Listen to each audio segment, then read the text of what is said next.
Shivanshu recording studio बानावर किशुनगंज।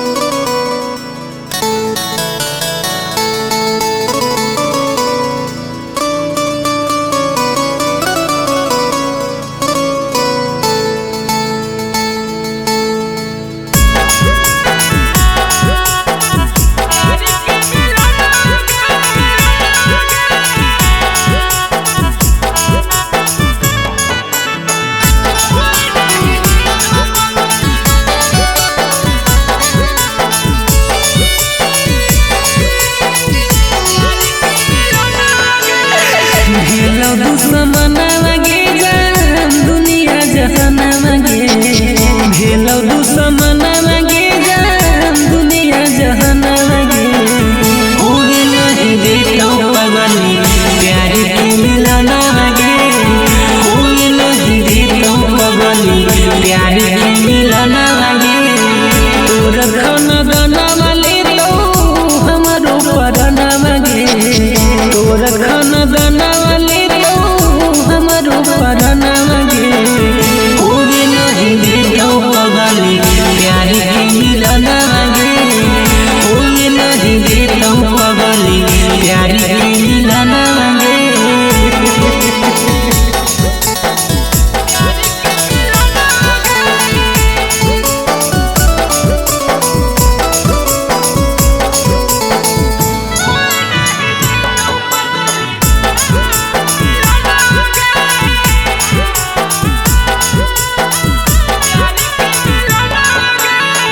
हो गेले नफरत के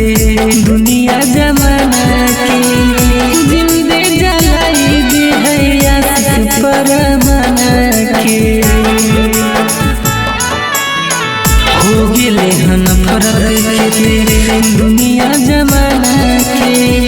जिंदे जलाई दे है आशिक परमाना के दे तो दफनाई ओड़ा आई के कफना तो दफनाई ओड़ा आई के कफना लगे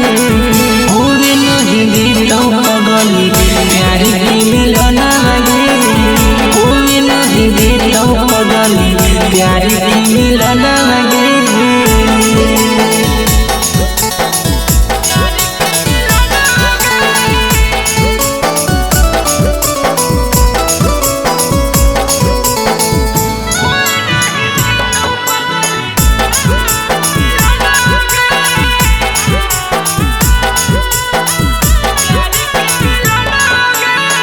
पगल के तोर गे सोना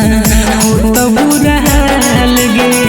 मर जीवो करता भी कैसे अपन ख्याल गे पगल के तोर गे सोना हो तो बुरा हाल गे मर जीवो करता भी कैसे अपन ख्याल गे बिटू अंगरी जावा के टूटलैया रमना जवल रीते सावा के टूटल सपना लगे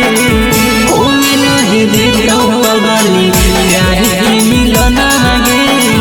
कोई नहीं देखो पगली प्यार के मिलना लगे। शिवांशु रिकॉर्डिंग स्टूडियो बानावर किशुनगंज।